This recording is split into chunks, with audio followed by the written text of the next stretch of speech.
सर्वेभ्यो नमः। देववाणी संस्कृतम यूट्यूब चलदृश्यं प्रति भवतां भवतीनां च हार्दं स्वागतम। मित्रों, आज हम अष्टाध्यायी भाष्य प्रथमा वृत्ति की लाइव कक्षा संख्या 249 को पढ़ने जा रहे हैं। 249। मित्रों, यह हमारा प्रथम अध्याय का चतुर्थ पाद चल रहा है। मध्य में हम पढ़ रहे हैं। जो भी पाठक महान भाव अष्टाध्यायी भाष्य प्रथमा वृत्ति की लाइव कक्षाओं का लिंक व्हाट्सएप पर प्राप्त करना चाहते हैं अथवा पीछे की सभी पढ़ाई हुई कक्षाओं के लिंक को आप प्राप्त करना चाहते हैं, तो आप इस व्हाट्सएप नंबर पर संपर्क करके व्हाट्सएप समूह में जुड़ जाइए। अथवा यहाँ प्लेलिस्ट में कॉलम बना दिए गए हैं, अष्टाध्यायी भाष्य प्रथमा वृत्ति 1, 2, 3, 4, वहां पर भी आप क्रमानुसार पढ़ सकते हैं। और व्हाट्सएप पर आप यदि सभी कक्षाओं के लिंक प्राप्त करना चाहते हैं जो प्रतिदिन यहाँ चलती हैं, तो उसके लिए अलग समूह बनाया गया, उसमें भी आप जुड़ सकते हैं। और ये निःशुल्क अभियान है, इसका कोई शुल्क नहीं। चलिएगा कक्षा का आरंभ करते हैं। गत कक्षा में मैंने आपको संपूर्ण संप्रदान संज्ञा के सूत्र थे वो सभी पढ़ा दिए थे। कर्मणा यमभिप्रायति स संप्रदानम, यहाँ से लेकर के आपको ये 10 सूत्र थे इसके, तो 10 सूत्र मैंने आपको पूरे पढ़ा दिए। जितनी भी संप्रदान संज्ञा है वो इसी के अंतर्गत है, इससे अलग नहीं है। 2 कारक हमने पढ़ लिए, अपादान कारक और संप्रदान कारक। अपादान कारक क्या होता है, संप्रदान कारक क्या होता है, ये आपको एकदम क्लियर हो जाना चाहिए, कुछ शेष नहीं रहना चाहिए। ठीक है, चलिएगा। आज हमारा तीसरा कारक महर्षि पाणिनि का सूत्र है करण कारक। करण कारक क्या होता है इनको पढ़ेंगे।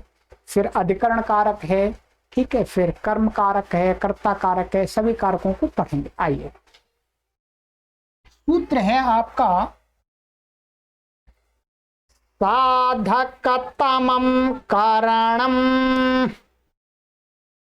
साधकतमं प्रथमा व्यक्ति एक वचनांतम, कारणम प्रथमा व्यक्ति एक वचनांत। अनुवृत्ति इसमें चलती है कारके की। क्या? कारके की अनुवृत्ति चलती, ऊपर से आ रहा है। समास कुछ भी नहीं है इसमें। देखिएगा, यहां पर आपको ये मैं समझा देता हूं। ये क्या शब्द है? साधक। ये है साधक, और इस साधक से क्या हुआ है? तम प्रत्यय हुआ है। ये हमने संस्कृत शिक्षण की रचनानुवाद कौमुदी में आपको पढ़ाया है। तम प्रत्यय जो आगे भी पढ़ाया जाएगा, इसमें तम प्रत्यय किसमें होता है कि माने सबसे अधिकता को दिखाने के लिए, माने किसी भी वस्तु की सबसे ऊपर की टॉप लेवल की स्थिति को दिखाने के लिए। ठीक है, तो ये तम प्रत्यय हो रहा है। एक साधक होता है, साधक माने सहयोगी, और तमप लगा दिया तो इसका अर्थ हो गया कि सबसे ज्यादा सहयोगी, सबसे ज्यादा साधक।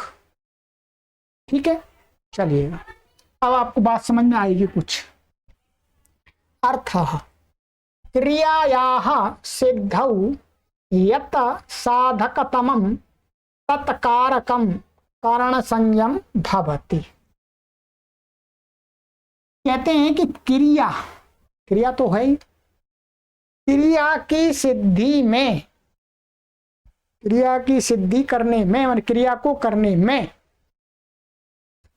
यत् साधकतमं निमित्तम, जो सबसे अधिक ज्यादा सहायक, अर्थात जो क्रिया को करने वाला जो कर्ता है, वो कर्ता जिस क्रिया को कर रहा है उस क्रिया को संपन्न करने में उस कर्ता को जिसकी सबसे अधिक ज्यादा जरूरत पड़े,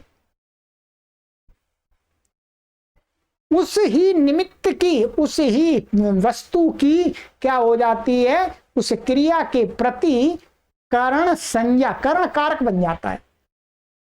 ठीक है, जैसे उदाहरण में दात्रेण लुनाति, पारशुना छिनत्ति।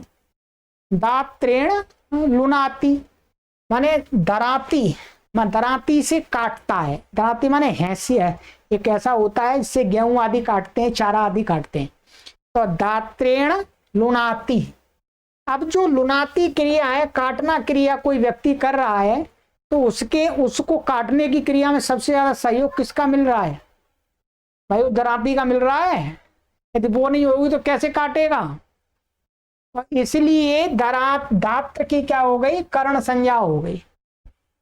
इस क्रिया का ये निमित्त हुआ, परंतु ये कैसा निमित्त है? करण निमित्त बना दिया, तो करण संज्ञा हो गई इसकी, करण कारक बन गया। करण कारक की होने पर क्या होता है? कर्तृकरणयोस् तृतीया। ये सूत्र तो हमने पहले ही पढ़ाया है। कर्तृकरणयोस् तृतीया माने अनभित कर्ता और अनभित करण में कौन सी विभक्ति होती? तृतीया विभक्ति होती है। तो तृतीया विभक्ति यहाँ पर आ गई है। तृतीया विभक्ति का रूप हमने कई बार पहले भी बना दिया है, यहाँ पर भी बना सकते हैं आप। दात्र है ये, इस सूत्र से इसकी कर्ण संज्ञा हो गई। कर्ण संज्ञा होने से पूर्व स्वादि उत्पत्ति करेंगे, स्वादि उत्पत्ति करने पर क्या आ जाएगी? टा आ जाएगा, एक वचन का टा आ जाएगा। टा को क्या होता है? टांग असी नसा मिनाप्स्या। ये सूत्र कई बार आ गया 7वें अध्याय के प्रथम पाद का, कि अदंत अंग से उत्तर टा को इन हो जाता है, तो अंग के अधिकार में टा को क्या हो जाएगा? इन हो जाएगा। और आद गुणा लग करके और फिर रसाभ्या अटकुप्पा नुम व्यवाये पी से न को अड़ा हो जाएगा, दात्रण बन जाएगा। ऐसे ही परशुना छिनत्ती, या परशुना छिनत्ती में थोड़ा सा इस प्रकार से बनाना है। परशु, ध्यान दीजिएगा, परशु है और ये क्या आ गया है? टा। इस सूत्र से इसकी हो गई कर्ण संज्ञा, और कर्तृकर्ण तृतीया से तृतीया का तृतीय विभक्ति हो गई, एक वचन की टा आ गया। अब इसकी क्या है? शेषो घ्यसखी। क्या है? शेषो घ्यसखी मैंने पढ़ाया था, इसकी घी संज्ञा है परशु शब्द की। परशु शब्द की घी संज्ञा है, तो आंगो ना स्त्रियाम, ये वही 7वें अध्याय के 3रे पाद में ये सिद्धि कराई थी मैंने आपको। ठीक है, आंगो ना स्त्रियाम माने आंगो ना स्त्रियाम कहता है कि घी संज्ञक से उत्तर आंग माने टा, टा को ना हो जाता है, तो इसको ना हो गया है। क्या हो गया? ना।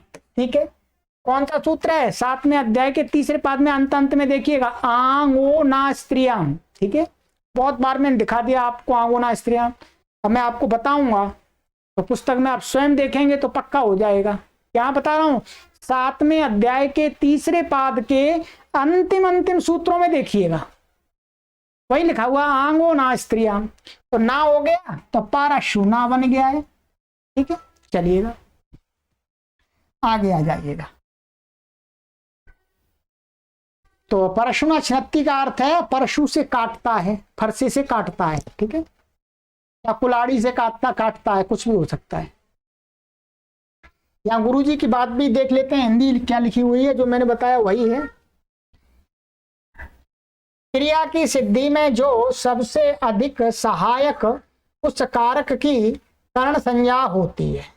तो देखिए, जैसे दात्रेण लुनाती, दराती से के द्वारा काटता है। परशुना छिनत्ती, कुल्हाड़ी के द्वारा फाड़ता है। ये अर्थ छिनत्ती फाड़ता है, एक ही बात है। उदाहरणों में दात्र तथा परशु काटने व फाड़ने की क्रिया में सबसे अधिक साधक हैं। ये न होते तो फाड़ना व काटना क्रिया हो ही नहीं सकती थी। तो साधक तमम होने से इनकी कर्ण संज्ञा हुई। साधक तो कर्ण संज्ञा हो गई सूत्र से। कर्ण संज्ञा होने से कर्तृकर्ण तृतीया से तृतीया विभक्ति हो गई, और बाकी की सिद्धि मैंने आपको करा दी। ठीक है, चलिए आइएगा आगे।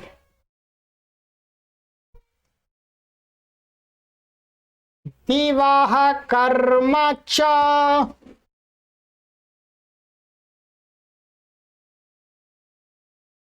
दिवः षष्ठी व्यक्ति एक वचनांतम, कर्म प्रथमा व्यक्ति एक वचनांतम, च अव्ययपदम।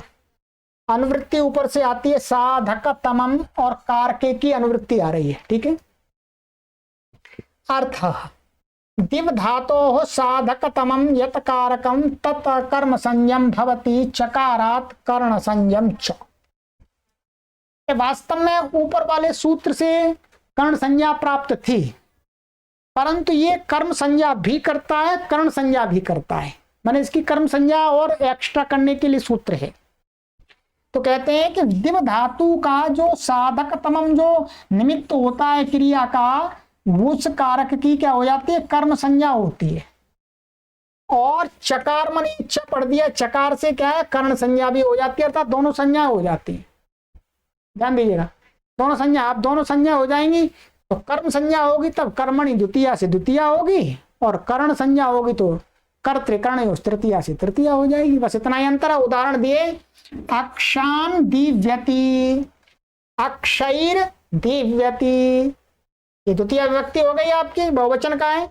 अक्षैर दिव्यति, ये आपका बहुवचन का अक्षय है, ठीक है। सिद्धि आपकी मोटी मोटी मैं करा देता हूं।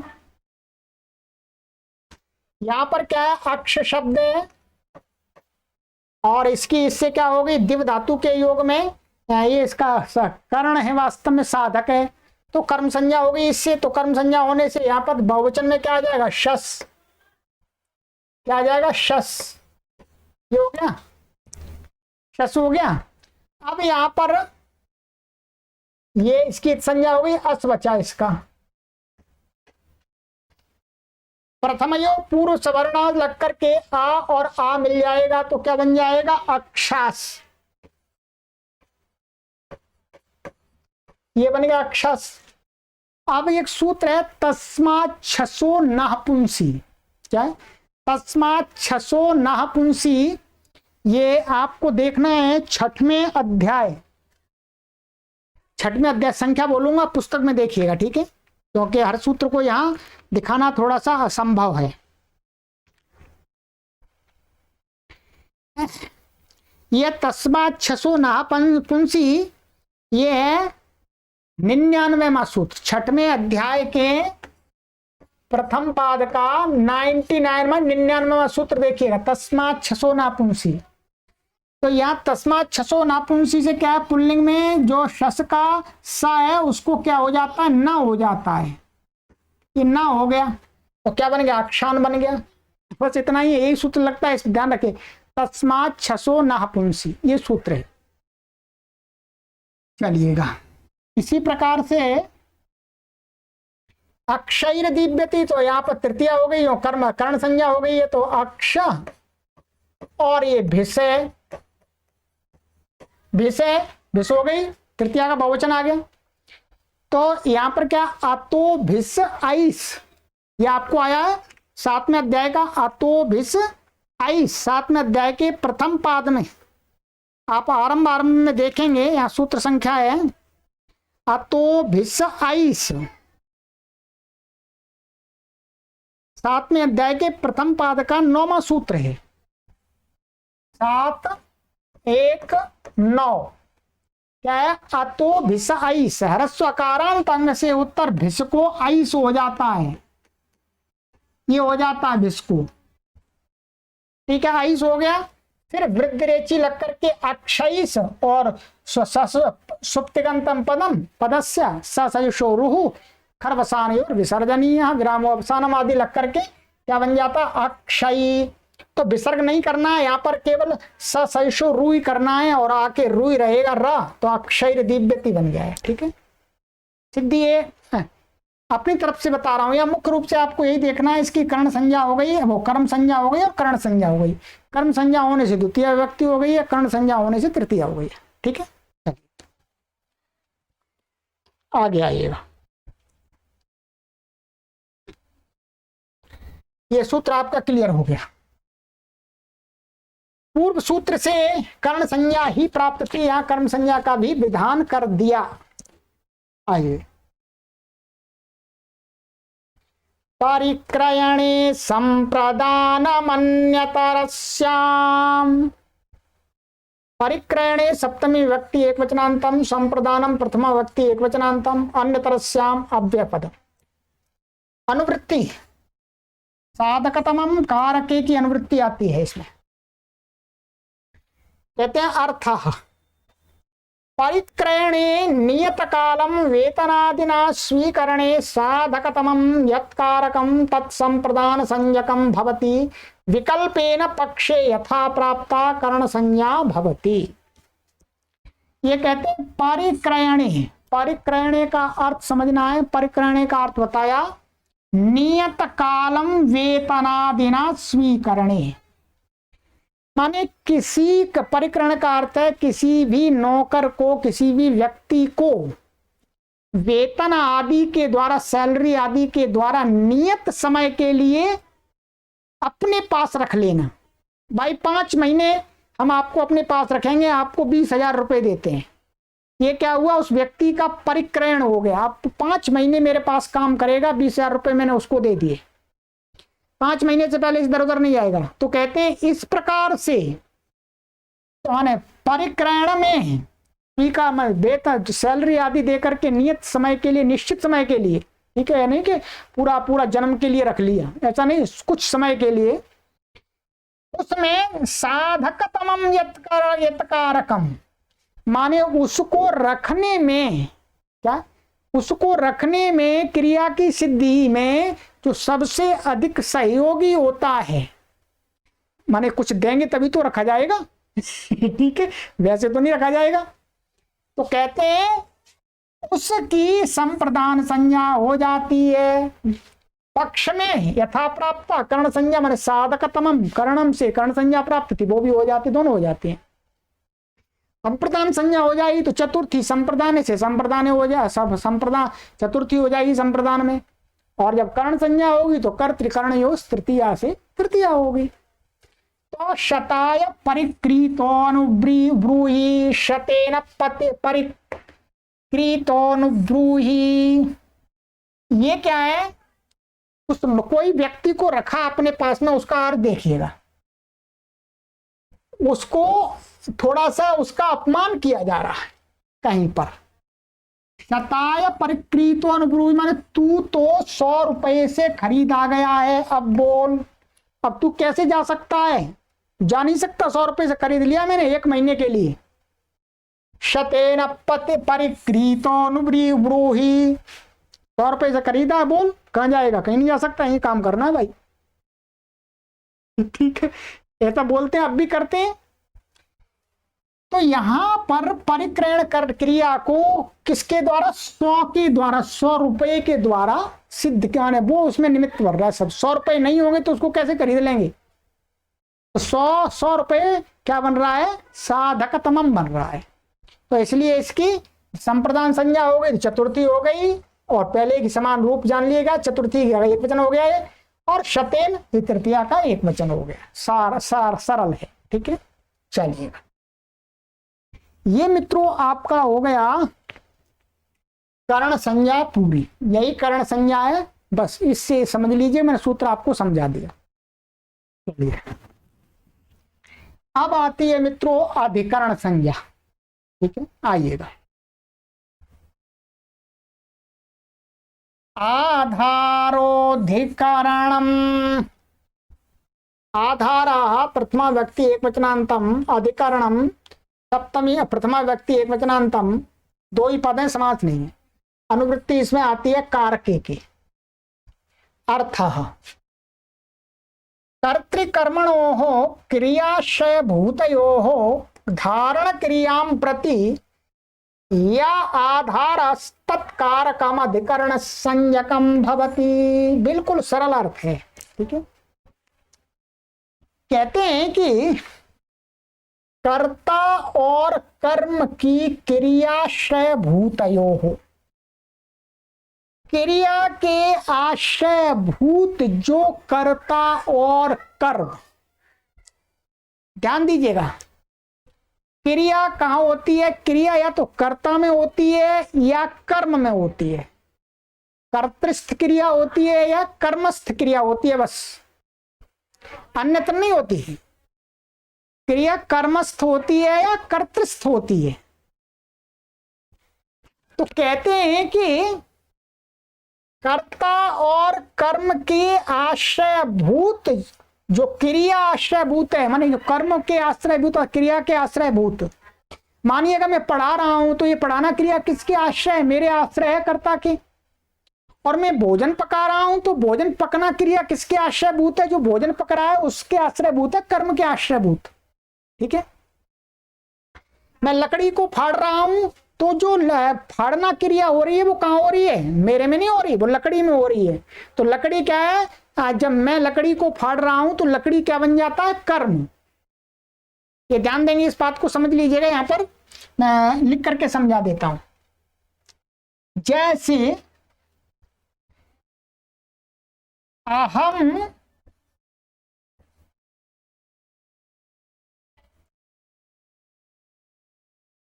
त्वाम पाठयामि।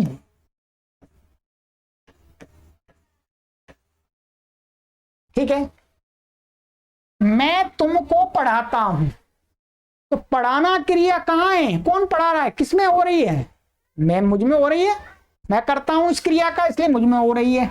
यहां नहीं हो रही, ये तो पढ़ रहा है, इसमें पढ़ना क्रिया हो रही है। मैं पढ़ाना क्रिया की बात कर रहा हूं। ठीक है। मैं पढ़ाना क्रिया की बात कर रहा हूं। और जैसे त्वम पठसी, यहां पर ये पढ़ना क्रिया कहां हो रही है? ये इसका ये करता है तो कर्ता में हो रही है। ये पढ़ाना क्रिया और ये पढ़ना क्रिया किसके आश्रय है? कर्ता, इस क्रिया के आश्रयभूत है। यहां नहीं हो रही है क्रिया, पढ़ाना क्रिया। हाँ, ये किसी को पढ़ाएगा तब होगी उसमें।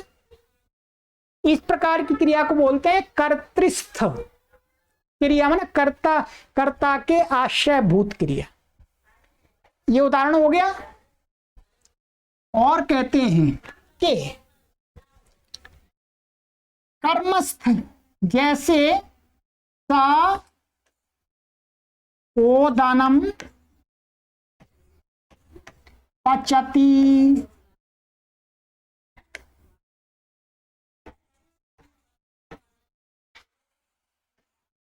ठीक है। सा ओदनम पचती, वह चावल को पकाता है। पकना क्रिया कहां हो रही है? भाई जो पका रहा उसमें तो नहीं हो रही। पकना माने गलना क्रिया किसमें हो रही है? इसमें हो रही है। इसलिए ये कैसी क्रिया है? पचना क्रिया। कैसे? कर्मस्थ क्रिया है, कर्म में होने वाली क्रिया है। इसका आश्रय, पचना क्रिया का आश्रय क्या है? कर्म है। इस बात को बता रहे हैं कि कर्तृकर्मणो हो क्रियाश्रय भूतयो हो। ठीक है। कर्तृकर्मणो हो क्रियाश्रय भूतयो हो, माने क्रिया का जो आश्रय भूत कहां है? जो कर्ता और कर्म। ऐसे कर्ता और कर्म। अब आइएगा, आप समझ में आएगी थोड़ी बात आपको। कर्तृकर्मणो क्रियाश्रय भूतयो हो धारण क्रियां प्रति यह धारः तत्कारकम अधिकरण कारकम अधिकरण संज्ञकम भवति। माने इस प्रकार के कर्ता और कर्म का धारण क्रियां प्रति, वो क्रिया को जो वो कर रहे हैं क्रिया, माने जो क्रिया कर रहे हैं उस क्रिया के प्रति जो आधार, माने वो क्रिया कहां पर खड़े हो, कहां पर स्थित होके कर रहे हैं। कर्म में क्रिया कहां पर हो रही है? कर्म में तो हो रही है, परंतु वो कर्म कहां रखा हुआ है? कहां पर है? कर्ता कहां पर है? तो जो आधार होता है उस आधार निमित्त की क्या होती है? अधिकरण संज्ञक। वो आधार निमित्त ही कर्ण अधिकरण संज्ञक होता है। जैसे कटे आस्ते, माने कटे आस्ते माने कोई व्यक्ति है वो चटाई पर बैठता है। कि बैठना के माने बैठना क्रिया, आस्ते आस्ते माने बैठना क्रिया कहाँ होती है? कोई व्यक्ति उसी के अंदर तो होती है। परंतु वो व्यक्ति बैठता कहाँ है, वो कहाँ बैठता है, वो चटाई पर बैठता है। चटाई उस क्रिया का आधार है। और किसका, माने क्रिया जो कर्तृस्थ है, उस कर्तृस्थ को कर्ता का आधार क्या है, वो कर्ता क्रिया को कहाँ कर रहा है, बैठना क्रिया चटाई पर कर रहा है। इसलिए इसकी क्या हो जाएगी, बोलो, अधिकरण संज्ञा, अधिकरण संज्ञा हो जाएगी। तो सप्तम्य अधिकरणे च, अधिकरण में सप्तमी विभक्ति होती है, सप्तमी हो जाती है। कटे शेते, चटाई पर सोता है। सोना क्रिया किसके अंदर हुई, व्यक्ति के अंदर, परंतु वो व्यक्ति कहाँ सोता है, वो व्यक्ति उस क्रिया को कहाँ करता है, उसका आधार क्या है, चटाई। स्थाल्याम पचती, चावल को, स्थाली माने भगोनी या बटलोई कह सकते हैं, प्राचीन समय में बड़ी बड़ी बटलोई होती थी, ठीक है, उनमें। तो स्थाल्याम पचती, चावल में, ये कर्मस्थ क्रिया है, या कर्म लिखा नहीं है, यहाँ अर्थ यही है कि स्थाल्याम ओदनम पचती, ऐसा है, माने स्थाली में, बटलोई में ओदन को पकाता है, या कुछ भी सब्जी पकाता है, कुछ भी है। तो यहाँ पर क्या है, पचन क्रिया जो चावल आदि में होती है, वो चावल आदि का आधार क्या है, बटलोई, बटलोई में तो चावल है। तो इसलिए स्थाली की क्या हो गई, स्थाली की अधिकरण संज्ञा हो गई। अधिकरण संज्ञा होने से सप्तम्य अधिकरण, सप्तमी विभक्ति हो गई। स्थाली कैसा है, नदी के समान है, क्या, नदी के समान। तो स्थाल्या, इतना ही देखना है आपको। अभी यहाँ सिद्धि वास्तव में करनी नहीं है, सिद्धि आगे आएगी वास्तव में, या सिद्धि करनी भी नहीं है आपको, मैं करा रहा हूं आपको, सिद्धि करने की जरूरत नहीं है, केवल विभक्ति देख लेनी है बस, कि यहाँ सप्तमी विभक्ति हो गई, स्थाल्याम पचती। स्थाल्याम पचती का अर्थ है कि ये अधिकरण है, तो अधिकरण में सप्तमी हो गई है। तो नदी का क्या बनता है, नद्याम, वैसे स्थाली का स्थाल्याम बन गया है, नी आ जाता है, फिर इसको गेराम, नद्याम आदि इत्यादि हो जाते हैं, ठीक है। चलिए अभी यहाँ पर आप सिद्धि नहीं करेंगे। कटे, ये सप्तमी एक वचन आ गया, कटी बन गया, स्थाल्याम पचती, स्थाल्याम या सप्तमी एक वचन आ गया, बस इतना ही देखना है, क्योंकि हम संज्ञा का प्रकरण कर रहे हैं, अभी संज्ञा कर रहे हैं। इसका जो मुख्य सूत्र कहाँ पर है, सिद्धि यहाँ पर करेंगे, सप्तम अधिकरण इच्छा, बस इतना ही। अधिकरण में सप्तमी विभक्ति हो जाती है, सिद्धि यहाँ करेंगे, ठीक है। चलिए, तो ये आपका ये अधिकरण संज्ञा हो गई। अब यहाँ पर देखिए, गुरु जी का भी देख लेते हैं हम। उदाहरण में आस्ते शेते क्रियाओं का आश्रय देवदत्त आदि करता माने आश्रय, माने क्रियाओं का जो आश्रय है, वो आश्रय कहाँ पर है, देवदत्त के आश्रय में, तो वो करता है, तो उस कर्ता का आधार क्या है, कटे, चटाई है, सो उसकी अधिकरण संज्ञा हो गई। इसी प्रकार पचती क्रिया के आश्रय भूत तंडुल आदि जो कर्म है, ठीक है, तंडुल आदि जो कर्म है,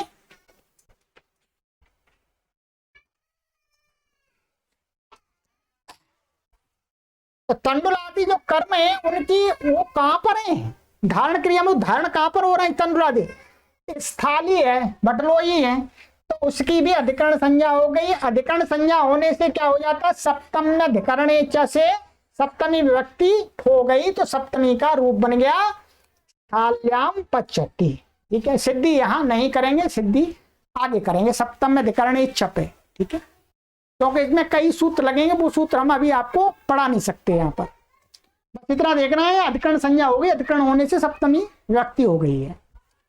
चलिएगा, अब यहाँ पर ये देखना है, इसमें थोड़ा सा विशेष में आपको और बता देता हूं, ठीक है। ये अधिकरण होता है, ये 3 प्रकार का होता है। कैसा होता है, 3 प्रकार का। आ जाइएगा, देख लीजिए, मैं समझा देता हूं, मोटा मोटा समझ जाएंगे आप, देखिएगा।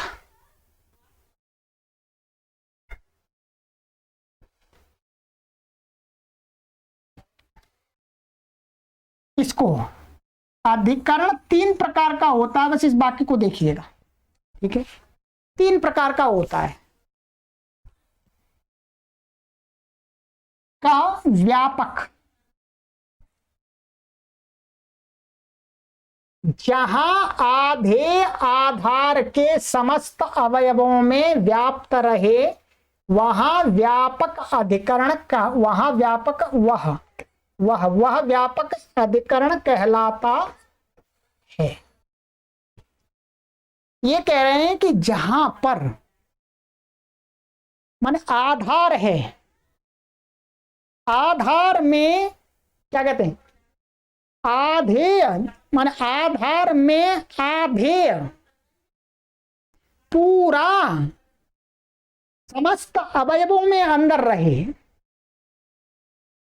ठीक है, अर्थात क्रियाशय भूत जो कर्ता या कर्म धारण क्रिया के प्रति जो आधार है, उस आधार में, उस आधार के अंदर भी कण कण में व्यापक हो, उस प्रकार का आधार जो अधिकरण होता है उसको बोलते हैं व्यापक अधिकरण।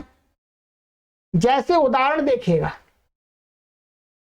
तिलेषु तैलम, तेल तिलों में होता है, तिल का माने तैलम, तैल तिलों में होता है, तैल का आधार क्या है, तिल, तैल के अस्तित्व रूपी क्रिया कहां पर है, उसका आधार क्या है, तिल है, तिल के अंदर ही तो होता है, अंदर अंदर सब में व्यापक होता है। तो यहां तैल तेल आधेय है जो तिल रूप आधार में सर्वत्र व्याप्त है, माने तिल में सब जगह होता है तिल अंदर, अतः व्यापक अधिकरण हो गया। इसी प्रकार दधनी घृतम, माने दही में घी, ये जो दधनी वाला जो आधार है, अधिकरण है, ये कैसा है, व्यापक अधिकरण। तो दही के अंदर घी होता है, उसके ऊपर नहीं होता है, ठीक है। जैसे हमने अभी कट पर कोई व्यक्ति बैठता है तो कट के अंदर तो नहीं बैठता, वो व्यापक अधिकरण नहीं है, वो दूसरा वाला भी बताएंगे। तो एक तो ये व्यापक अधिकरण होता है, दूसरा होता है आपका औपश्लेषिक। ध्यान दीजिएगा, कौन सा, औपश्लेषिक। औपश्लेषिक के उदाहरण हमने देखे थे अभी। उपश्लेष संयोग को कहते हैं, माने उपश्लेष माने संयोग, जहां आधेय व आधार का संयोग हो वहां औपश्लेषिक अधिकरण होता है। यह सर्वत्र न होकर के एक देश में हुआ करता है। चटाई पर बैठता है कोई व्यक्ति, चटाई पर बैठता है तो चटाई में के किसी एक हिस्से में तो बैठता है कि चटाई के अंदर तो नहीं घुस जाता। चटाई जैसे तेल तिलों में घुसा हुआ है, समाया हुआ है, वैसे ही कोई व्यक्ति चटाई पर बैठता है तो वो क्या है, उससे टच होता है, उसके संयोग होता है बस, केवल ऐसा नहीं कि चटाई के अंदर वो उसके अंदर घुस जाता है पूरा। तो ये इस प्रकार का जो अधिकरण होता है वो क्या कहलाता है, औपश्लेषिक, माने संयोग से उत्पन्न हुआ अधिकरण। उदाहरण दिए, कटे शेते, पर्यंके शेते, कटे चटाई पर सोता है, पर्यंके माने पलंग पर सोता है, प्रकोष्ठे मक्षिका अस्ति, माने कमरे में मक्खी है। तो कमरे में मक्खी है तो अर्थात कमरे के अंदर है, कहीं पूरे कमरे में तो व्याप्त नहीं है वो।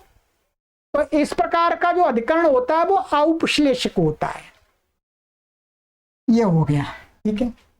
इन उदाहरणों में आधार और आधेय, ध्यान दीजिएगा, आधार और आधेय का संयोग है। क्या आधार और आधेय का संयोग है। आधार क्या है यहां पर, कट, और आधेय, आधेय क्या है यहां पर, कोई व्यक्ति जो बैठता है, जो सोता है, जो मक्ष, यहां मक्ष का आधेय है, ठीक है, ध्यान देंगे।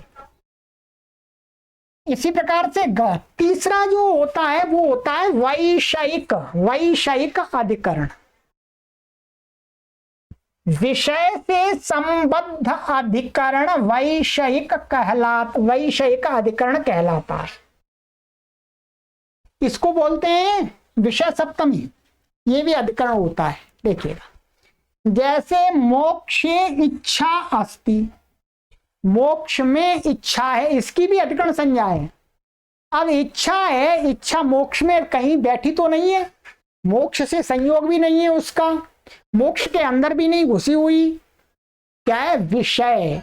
मोक्ष रूपी जो विषय है उसके विषय में इच्छा है, मानसिक चिंतन है। तो यहां पर इस प्रकार से विषय रूपी जो अधिकरण बन के आता है उसको बोलते हैं वैषयिक अधिकरण। ये वाला जो अधिकरण है ये कौन सा है? वैषयिक है। तीनों प्रकार के अधिकरणों की इस सूत्र से अधिकरण संज्ञा होती है और फिर सप्तम्य अधिकरण से सप्तमी विभक्ति होती है। अब मेरे पाठकों, प्रिय पाठकों, यदि आपको ये बात समझ में नहीं आई है या कम आई है तो चिंता की बात नहीं है। ये बात ऊपर के लेवल की है, ये काशिका की है, द्वितीय वृत्ति की है, पर मैंने आपकी जानकारी के लिए भी बतानी चाहिए।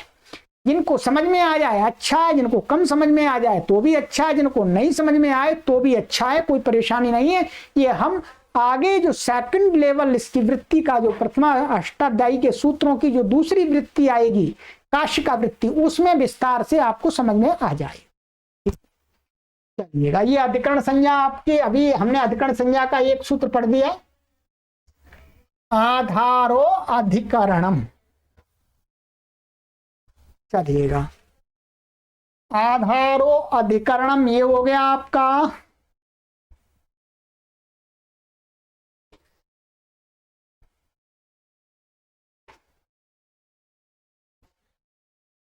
चलिए आज हम इसको पूरा कर देते हैं।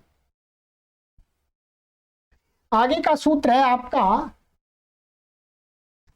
अधिशीनस्थासाम कर्म। अधिशीनस्थासाम षष्ठी व्यक्ति बहुवचनांतम, कर्म प्रथमा व्यक्ति एकवचनांतम, समासः शीन च स्थाश्च आश्च शीनस्थासः। ये हो गया आपका इतरेतर योग द्वंद्व समास। फिर समास है अधि के साथ, अधेः शीनस्थासः अधिशीनस्थासः तेषाम अधिशीनस्थासाम। ये पंचमी तत्पुरुष समास हो गया। ये अधि के साथ पंचमी तत्पुरुष माने। शीन धातु स्था धातु और आस धातु है और अधि से उत्तर ये धातु होनी चाहिए, ये अर्थ बन के आ रहा है। ठीक है, इसमें अनुवृत्ति आती है ऊपर से आधारः कारके की अनुवृत्ति आती है। ठीक है,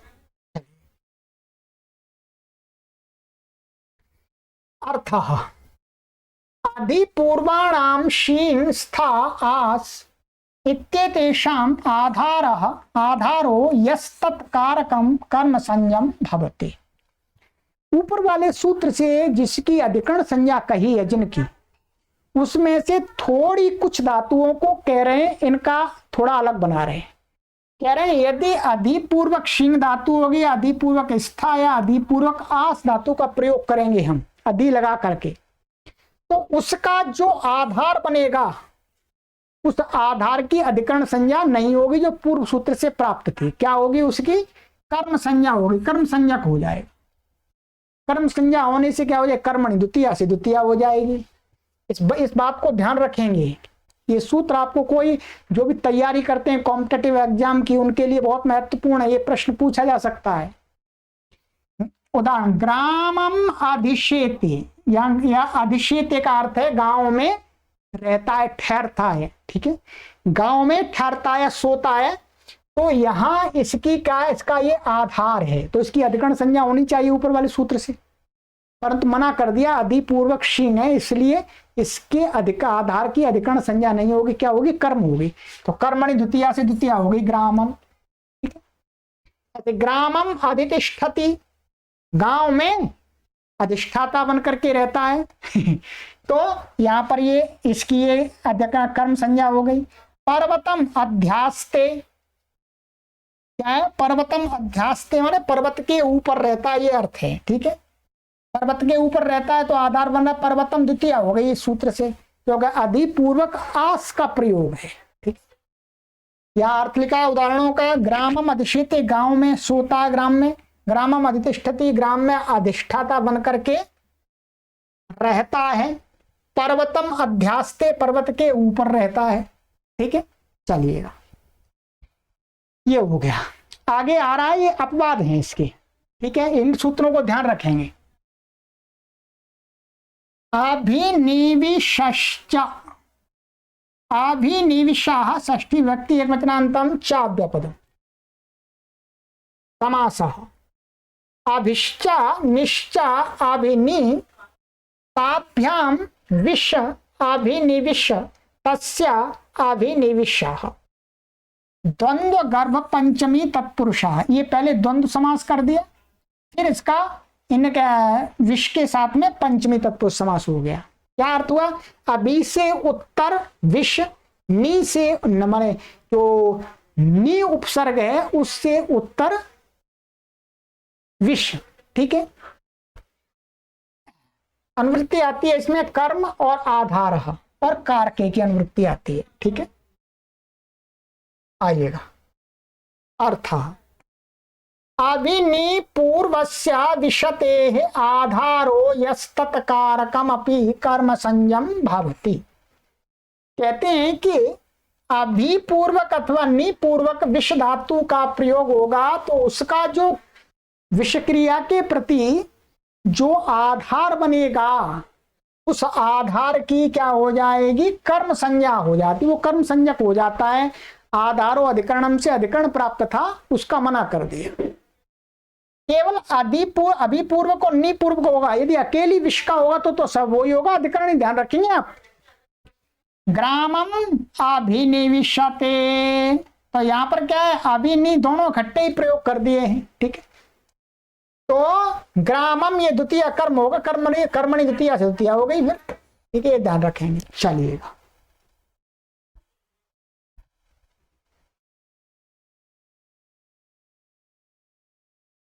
उपान्वध्यां वसः प्रथमा विभक्ति एक वचनांतम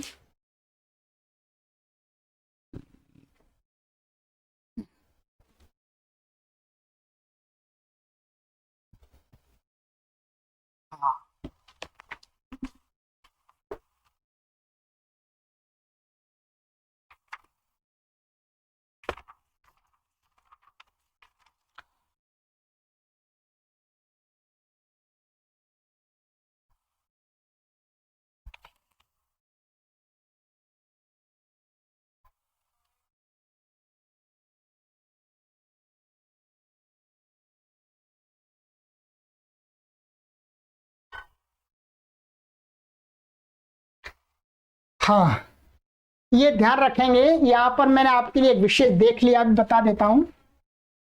ये यहां पर ये दोनों उपसर्ग हैं, अभी और नी। अभी और नी जब दोनों उपसर्ग पूर्वक विष का प्रयोग करेंगे तभी इनका जो आधार होगा उसकी कर्म संज्ञा होगी। यदि एक उपसर्ग माने अभी अकेले के साथ में विष का प्रयोग करेंगे तो नहीं होगी, नी अकेले का प्रयोग करेंगे तो नहीं होगी। फिर उसके उदाहरण आपके अलग बनेंगे, ये ध्यान रखेंगे आप। ठीक है,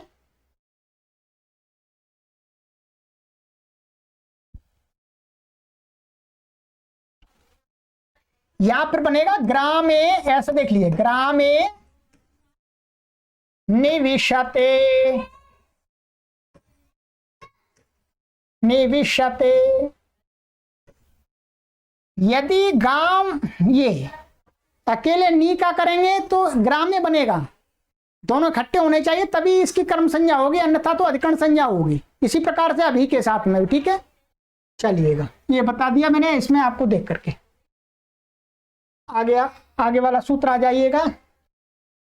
उपान्न ध्यान वसः, उपान्न ध्यान वसः षष्ठी व्यक्ति एकवचनांतम समासः उपश्च अनुश्च अधिश्च आंच उपान्न ध्यानः तेभ्यः वस उपान्न ध्यान वस तस्य उपान्न ध्यान वसः द्वंद्व गर्भ पंचमी तत्पुरुषः। वही है, वैसा ही है।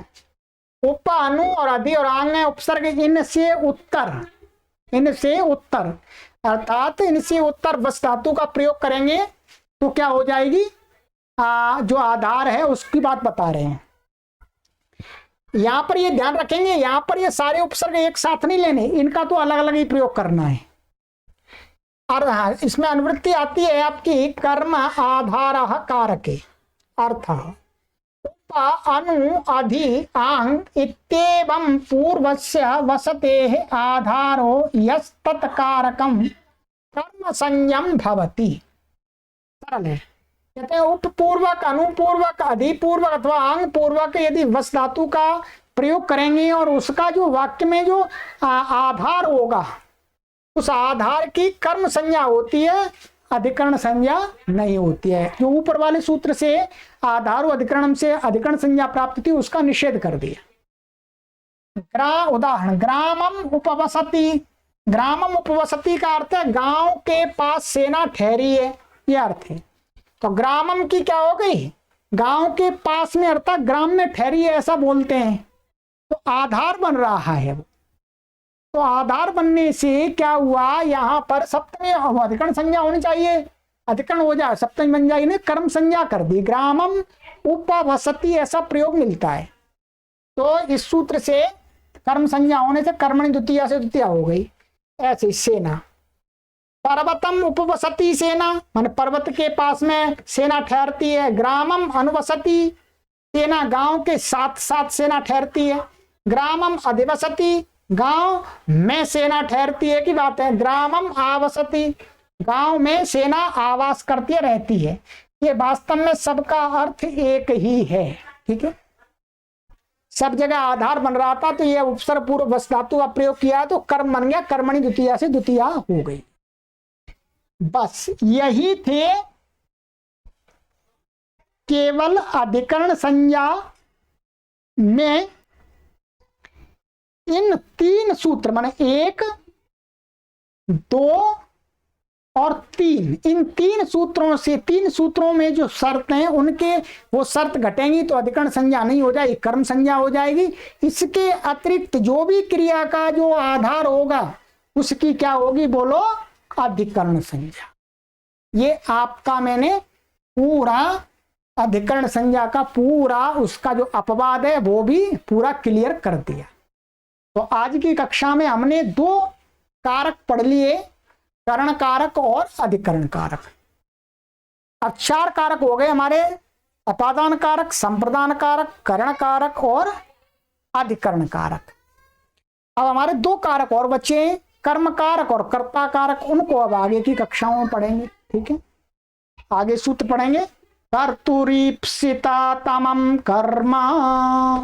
चलिएगा मित्रों, ये बहुत बड़ा विशाल कार्य हो रहा है, महान यज्ञ हो रहा है। महर्षि पाणिनि 5000 वर्ष बाद, लगभग 5000 वर्ष बाद महर्षि के पाणिनि के व्याकरण को आज संपूर्ण विश्व में देववाणी संस्कृतम यूट्यूब चैनल के माध्यम से पहुंचाया जा रहा है। इस अभियान को आप जितना फैला सकें उतना फैला दीजिएगा, उतना ही महर्षि पाणिनि का प्रचार हो जाएगा, उतना ही इस संस्कृत भाषा के व्याकरण का प्रचार प्रसार हो जाएगा। चलिएगा, प्राचीन व्याकरण पढ़ रहे हैं, जिस व्याकरण को महर्षि पाणिनि अपने शिष्यों को पढ़ाते थे मित्रों, उसी व्याकरण को आज हम सब मिलकर के पढ़ रहे हैं। आइएगा, सर्वेभ्यो नमः।